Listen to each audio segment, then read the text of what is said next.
Good day. It's Friday afternoon in Israel, city of Sfat. Israel is burning with corona. It's a big outbreak. People are depending upon the help of God, and the government is working very hard to provide for those people that get sick, including making tests. But this video is devoted to the Tzaddik HaEmes, the true righteous Tzaddik who is devoted to truth. In the corona pandemic, when it started off, there was a doctor in the city of Monroe who was a Lubavitch Hasidic Jew who discovered the pandemic came in very suddenly. There was no research really made on it yet. This doctor, whose name was Dr. Zelenko, he used his knowledge as a doctor to figure out what to do to help the people of his community, which were Satmar Hasidim. It was a Satmar Hasidic community. And with his knowledge of healing, he made his own decision, that is to administer a drug called hydrochloroquine, supported by zinc and antibiotics against pneumonia. He used his own intellect, and he took a chance because the FDA did not authorize the use of hydrochloroquine or any other drug to treat corona in its early stages. And the FDA is the authority on medicine in America, also in the world. But in the world, there's WHO, WHO, the CDC, but FDA in America. If a drug is authorized by FDA, it is allowed to be used. But this drug, hydrochloroquine, was authorized to use as treatment for malaria or lupus, but it was not authorized to use for treatment of corona, even though it had antiviral connection to antiviral medicine. But a doctor is not allowed to prescribe a drug on its own intellect and knowledge to save lives. The drug has to have the approval of the FDA, which is the establishment of medicine in America. And since corona was very new, there was no drug. Research had to be made before a drug could be initiated. Now, 3 years after corona, in America, they are doing research on a new drug. I saw an article in the Jerusalem Post. It's an antiviral drug, and they're researching it as a solution to treat COVID in its early stages, especially the Delta variant. And they're going further and further in this research. It's not yet authorized this drug to use. So if a doctor will go ahead and use a drug that's not authorized, and it has for 1 out of 100 people bad side effects, and drugs do have side effects, that one person can sue the doctor that he used the drug without authorization from the FDA. The doctor then can lose his malpractice insurance. He could even be taken to jail if they find that he was negligent to use a drug that was dangerous. Hydrochloroquine was a drug that was being used for 40 years for other things. It wasn't called a dangerous drug. Dr. Zelenko, he is a student of the Torah. Torah says that if someone is drowning in the lake, take a chance and dive into the water and try to save him. You're risking your life. But that's what God wants from us, to risk our lives to help other people, especially to risk our lives for the sake of God in this world. Dr. Zelenko was successful. He had his own statistics of the people who had come to him, and he had used this hydrochloroquine with zinc. And the statistics in his community in Monroe showed that there are very few hospitalizations, while all over America, people were getting hospitalized or on ventilators, they were dying. He called up President Trump to tell him, I have a solution that uses hydrochloroquine for healing, for corona in the early stages. Don't wait for the people to get hospitalized. President Trump, he also was a student of the Bible, and he also saw the importance of going ahead and trying to help people at any cost. He himself took the drug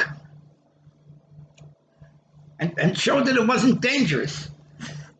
But the FDA didn't yet do research, so the FDA couldn't endorse this drug. Today, 3 years later, they're further on and producing in America a drug special for corona to use in the early stages. Also antiviral. There's also a drug, ivermectin, which is similar to hydrochloroquine, used to treat malaria and other types of viral viruses. And it also has shown success. Individual doctors that used it claim that it's helping. Nevertheless, because of the bureaucracy in medicine, outpatient clinics, general practitioners cannot be able to prescribe these drugs because it's not authorized by the FDA.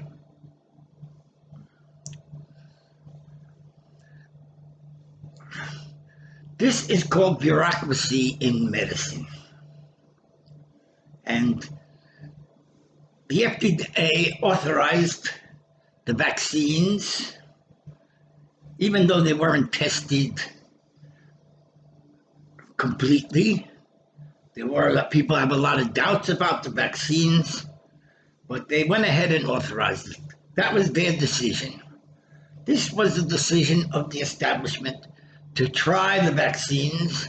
The vaccines, with God's help, will not have bad side effects later on, after 2-3 years, or people will be able to use them. As much as we have to accept the establishment and go along with them. The governments of the world go along with the establishment, the FDA, WHO. Nevertheless, there are doctors that have attempted to disagree with what the decisions of the FDA were. There's an organization, Frontline Doctors, led by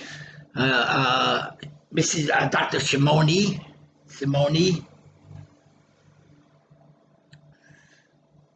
But they have very little power. Dr. Zelenko has an answer for COVID with quercetin, which is a natural drug for giving immunity, with zinc and vitamins. He has a bottle of this drug that he's selling in America, but it's not available in Israel. There's no distributors here. He had websites that closed them down. Mrs. Simone had websites that closed it down. The establishment, they had their own way of dealing with corona. And they wanted full power over the medical professionals to work with them, and anyone who went in any other direction, they were blackballed.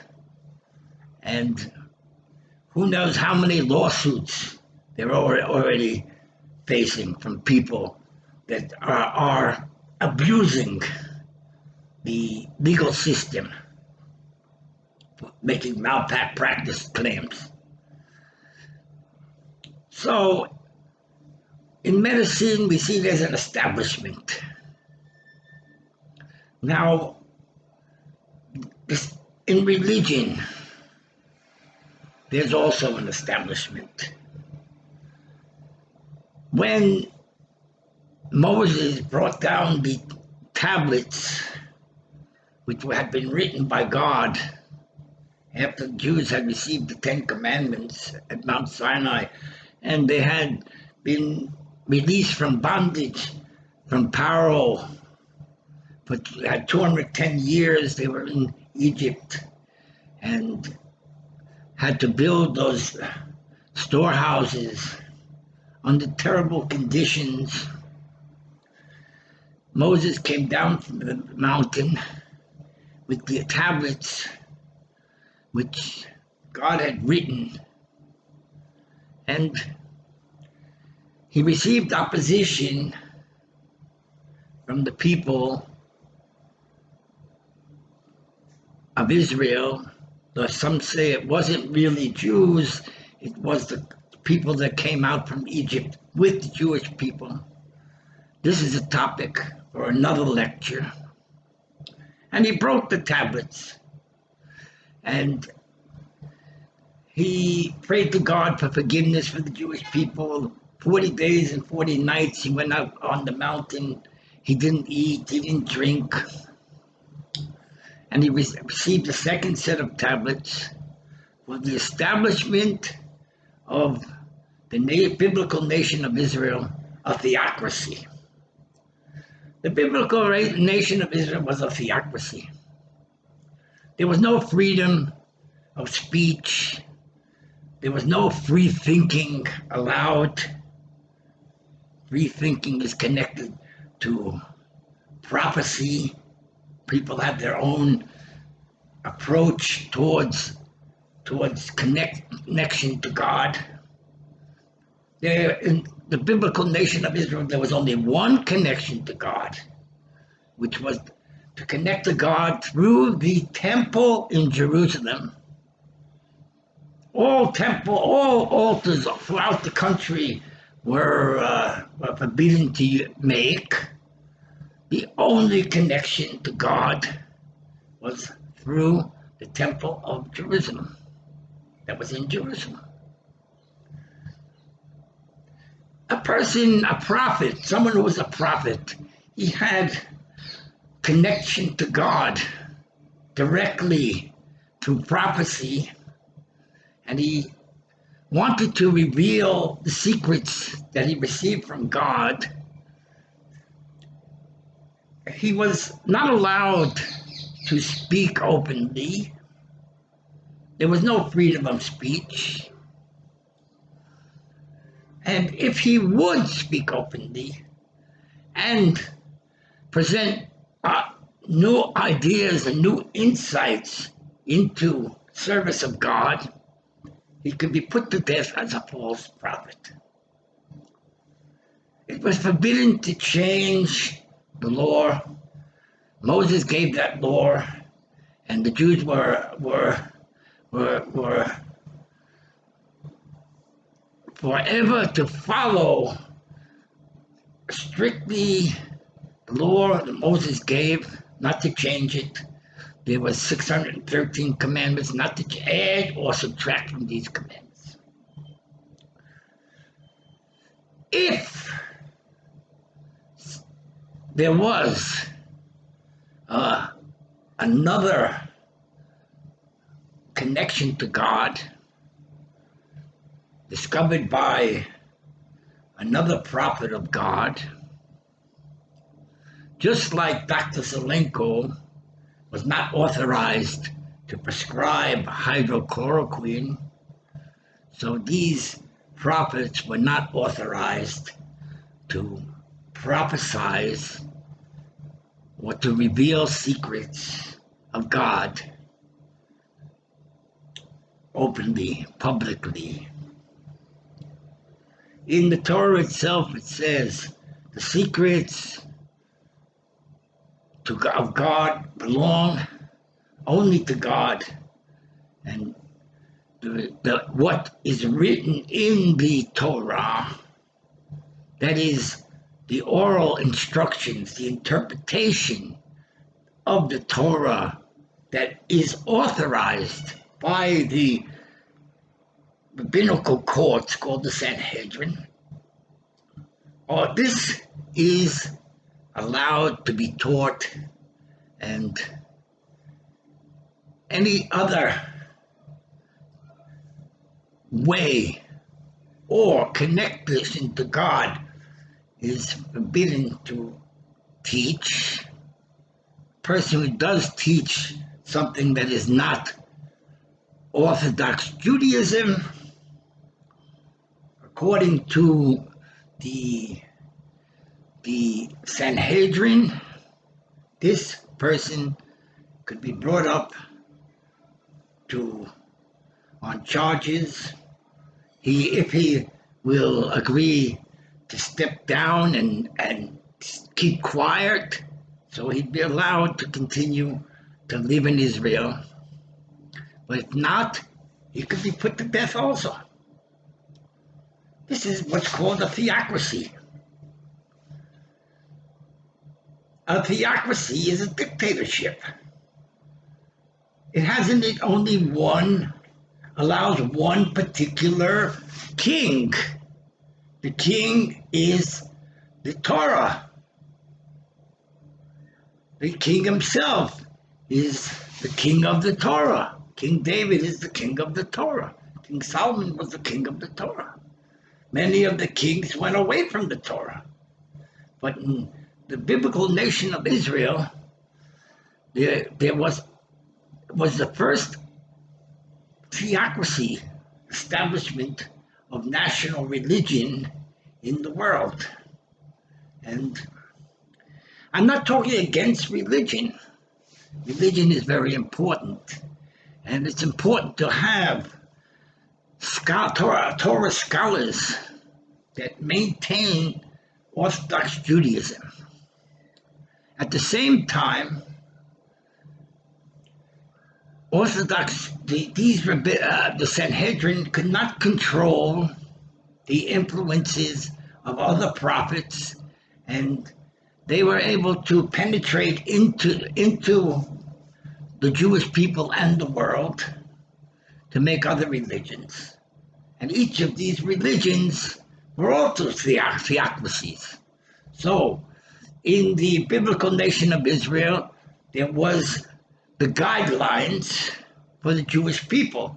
If you went out of those guidelines, you could be put to death. Then came the Roman Empire, adopted Christianity, which Christianity was the religion established by a prophet who they called the Messiah of freedom, because he preached freedom. He preached a new light. A new light is against what the Sanhedrin said, not allowed to preach a new light, but he preached the new light, and he was punished according to the law.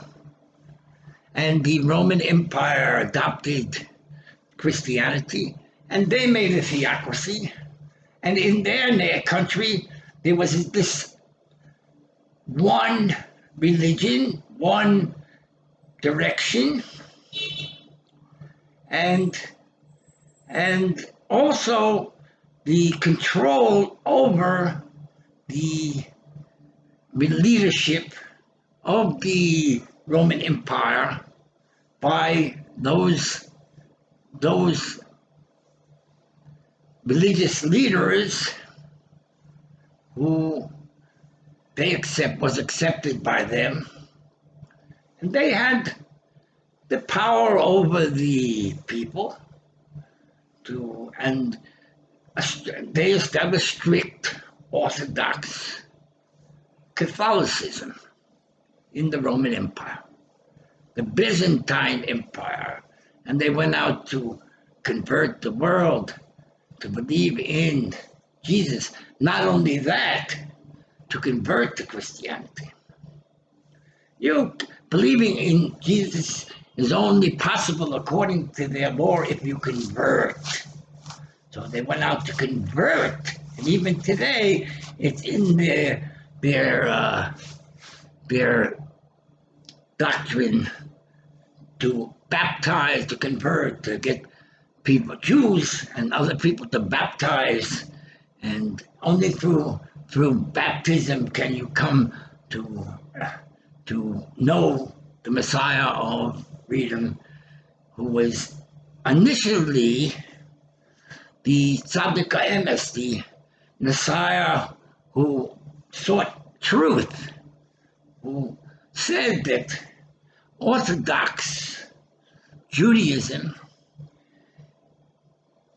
is one side of truth, but there's also the new spiritual light of God, which is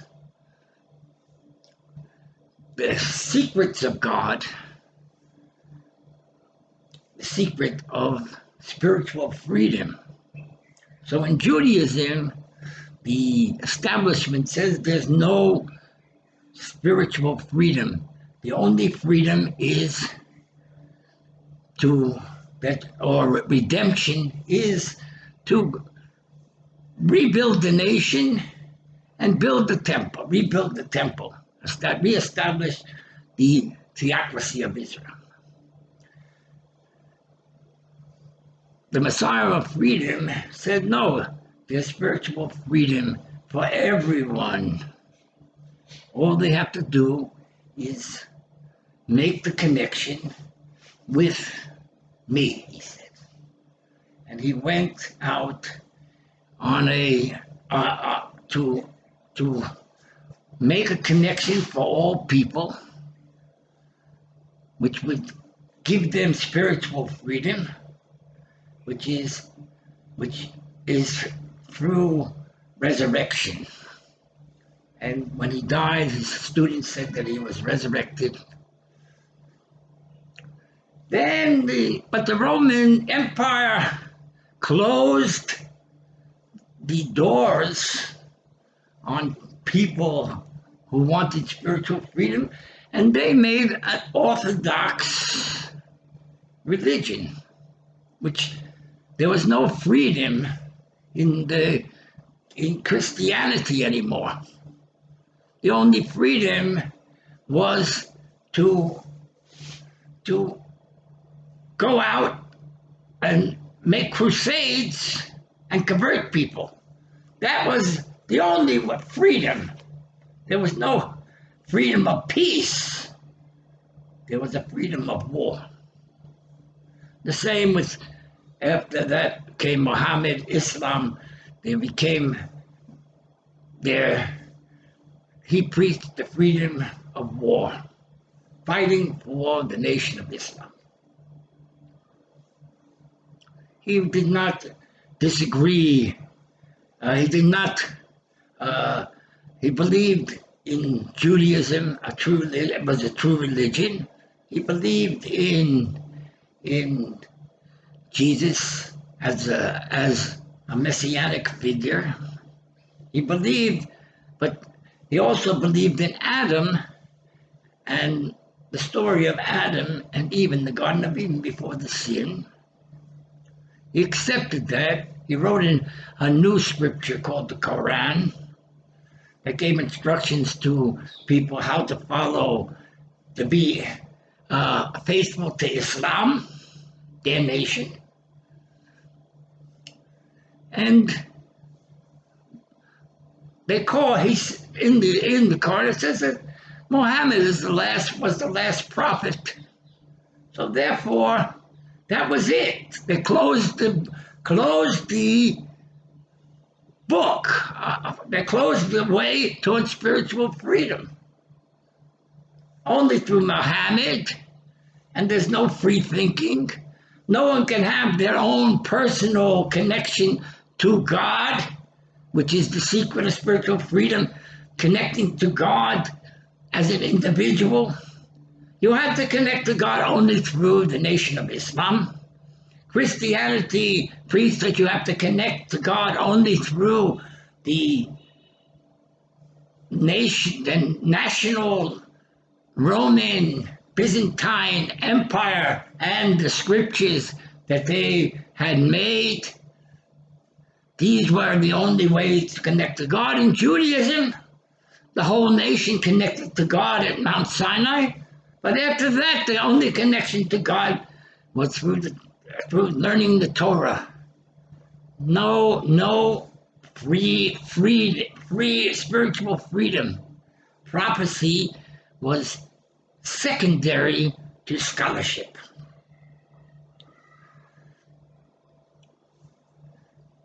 The establishments are, whether they be theocracies or the FDA, these are all bureaucracies. But they're important that they maintain and protect important events that occurred in history, that they should not be forgotten. In Judaism, the first and most important event in history was the creation of the world. And Jews remember on every day, the seventh day, that God created the world. The second most important event in history that Jews are devoted towards remembering is that the Jews were slaves in Egypt, and they were freed from Egypt to be a people. Then there is the event of the Mount Sinai, the giving of the Ten Commandments. The Jews were given the obligation and responsibility to watch over the Torah, that is the 5 books of Moses that he wrote, and the oral instructions that were also given on how about the fulfillment of the mitzvahs of the Torah, including the building of the Beis Hamikdash. And even today, Jews are devoted to and that it should never be forgotten. We should never forget that there was a temple in Jerusalem. We should never forget that the Torah was given in Mount Sinai. We should never forget how we became a nation. The whole Torah is a story of history, how the world was created from the first day of creation to the creation of Adam. And Jews are called the representatives of the book. That is the Bible, the Torah. Then the Christians, this event in history of a man who was a champion for freedom. He fought the establishment and he was put to death. And then he told people that he was the Messiah and he would lead the world towards spiritual freedom. And his students said he resurrected after 3 days, which is a very important part of Christianity. But Christianity today, the more important is following the laws of their New Testament. That is the orthodoxy of Christianity.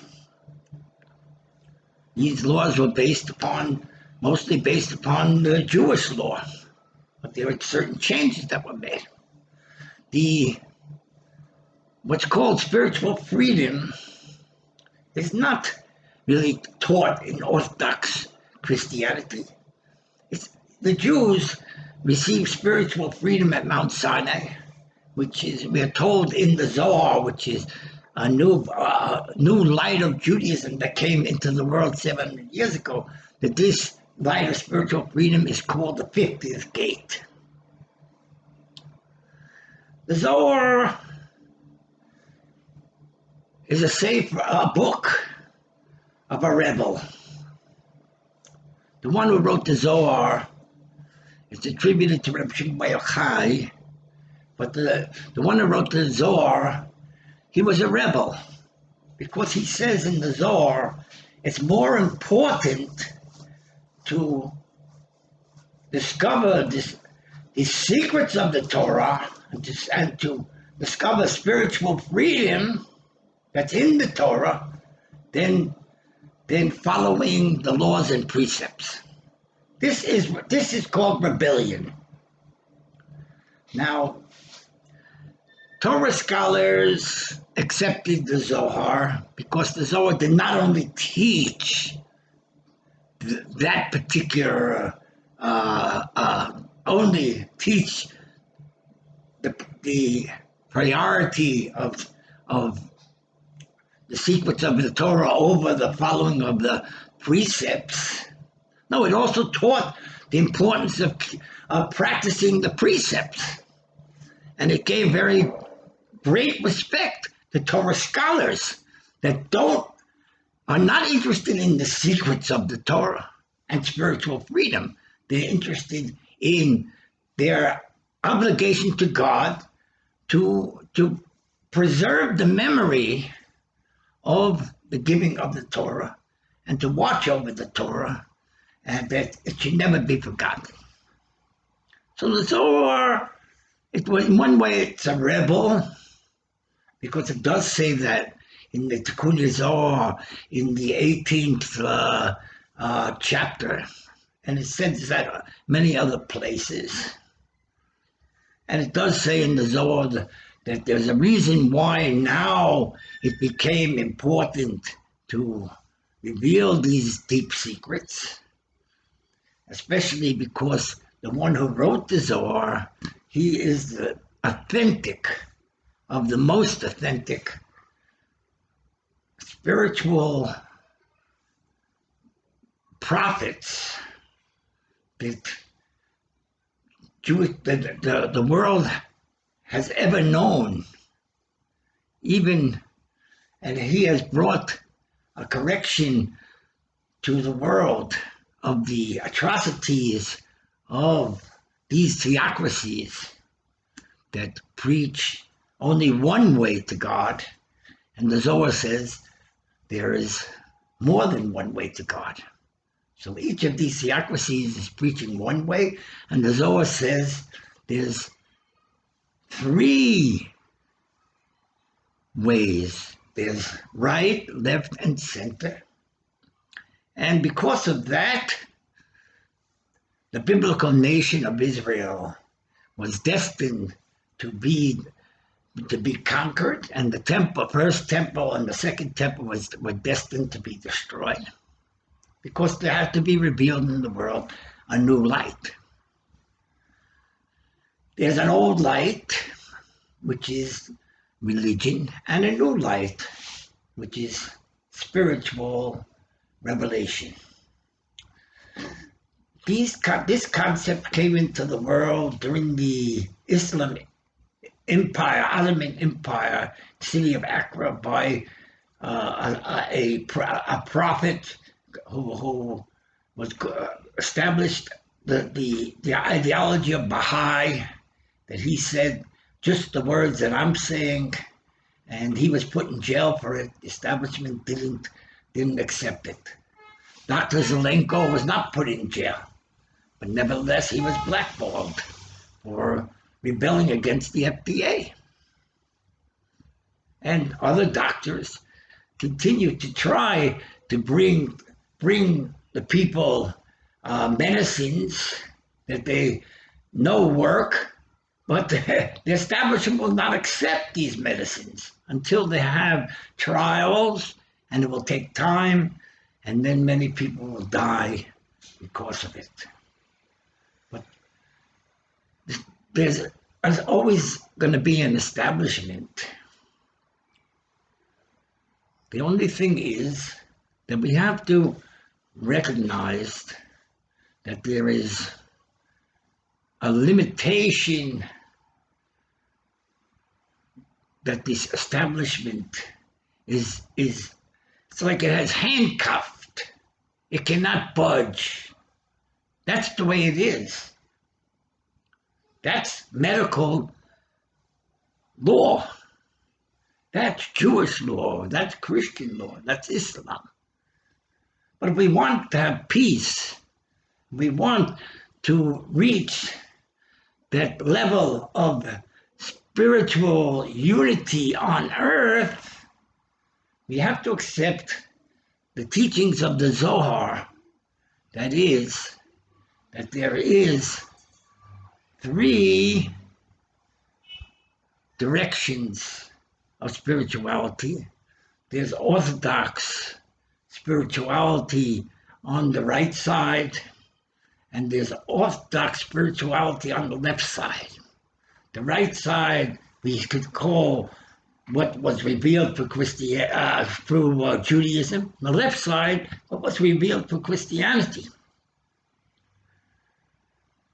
They are what Orthodox Judaism and Islam, which prays to God as the unknown, and Christianity prays to God as in the image of the divine image, which the Kabbalah calls the 10 spheros, the 10 spirit emanations, which are right, left, center, like the image of a person: head, arms, body, legs. This is what they teach in yoga in India also, that the guru is this connection to God. Now, but the two connections to God, right and left, Orthodox, and it's revealed in Islam, Judaism, and Christianity, and in yoga, when Hinduism, Buddhism. But there is a center. There is the unity, which is called progressive Jewish spirituality. It's called Baha'i. It's called the peace, the name of God, which is peace. and happiness is important. You can be Orthodox, and you can also be progressive Jewish spiritual. But there will always be Torah scholars that are not interested in spiritual liberation. They're only interested in their duty to watch over the Torah. And they have to be respected. This is also in the Christianity, they have those which are ultra-Orthodox. And today they are, the Pope, present Pope is more progressive, and the previous Pope was more Orthodox. It's also involved in Islam also, that today the peace treaty between Israel and Bahrain and UAE, there is factions amongst Muslims that want a unity of God on earth. And that's where I'm involved with the unity of God on earth through my websites. And the message to you is, which way is best for you? For some people, it's best the Orthodox way, especially when you want to raise children, that they should be pure and not intermingled with promiscuity and desecrations of God, like abortion, and the many types of desecrations of God in this world. The Torah has 365 negative commandments. These are all desecrations of God. So, for some, it's most important to be Orthodox. And it could be for Christians and for Muslims the same thing. There are problems with Orthodox. Sometimes to be too Orthodox. Today in Canada, they're burning churches because they found that there had been bodies of children buried secretly. It could have been because they had been punished. We don't know. The world is against genocide today. After the genocide of Hitler and Stalin, the world doesn't want genocide, and religion preaches genocide in the name of God, which the world is not willing to accept. So there are problems for Orthodox religion today. The state of Israel today has a left government which is against Orthodox Judaism. But Orthodox Judaism is important, and the rabbis will not give in to the Reformed Jewish thinking, and they know that the Jewish people only survive through the following of the Torah. We should all find our own place. Those that need spiritual freedom, Lubavitcher Rebbe said that for some people, they need spiritual freedom. They need what's called Atik, the 50th gate, because the 50th gate is the gate of healing, and they have to have healing. They need healing. The word in Hebrew for sick person is chole. Its numerical value is 49. And the Rebbe said that some people need the 50th gate. The 50th gate is the gate of the Garden of Eden, which is called Nirvana in the Hindu religion. Bliss.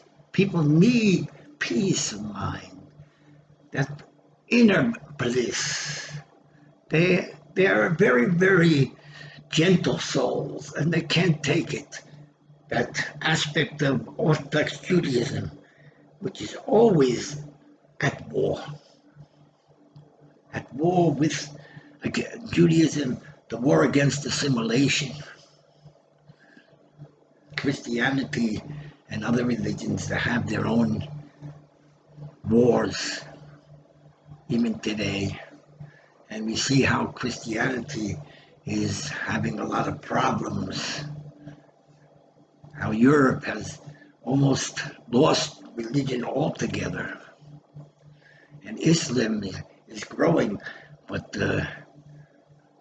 President Trump and the world would not accept ISIS to rule in the world.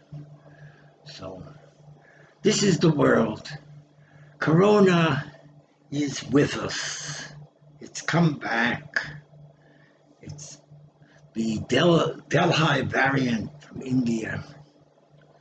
And we're being controlled by the establishment, that we're not being given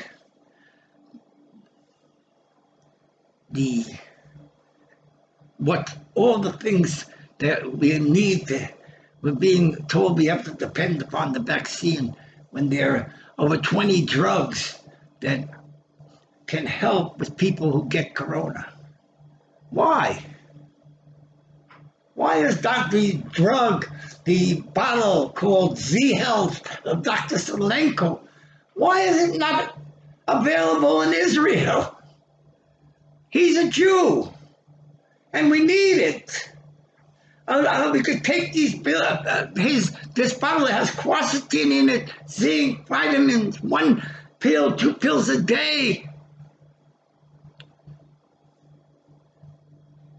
It's not available. I called them up, and I contacted them on the phone. Here, do you have a distributor? No distributor.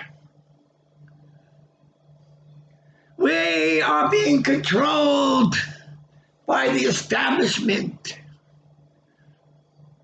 Religious establishment is controlling us also. Their laws and commandments, we're not allowed to break them. There is freedom, spiritual freedom. But where do we find it? It's a deep secret. If you look on my websites, you'll find the secret where you can find the spiritual freedom today without having to be converted to Christianity. You are from Islam, or being converted to Christianity from Judaism. There is a path to find spiritual healing. The 50th gate, through the resurrection of Moses. That Moses is called in the Zohar the first Redeemer and the last Redeemer.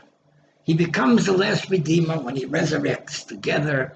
He unites Christianity, Islam, and Judaism together. The three prophets, Moses, Muhammad, and Jesus are together. Jesus is called the Messiah of the world, but Moses is the giver of the Torah. He started the whole process of the redemption of the world. That the whole world will be revealed today, someday in the whole world, the unity of God. So God should help you. We're close to the Shabbat today. Shabbat, the seventh day, is the purpose of everything. For us to find the Shabbat. A Shabbat, universal Shabbat. As the Jewish people find the Shabbat in their own way every week, the seventh day, and we sanctify the Shabbat by saying Kiddush and with the prayers, and everyone should be healthy, happy. God should help you.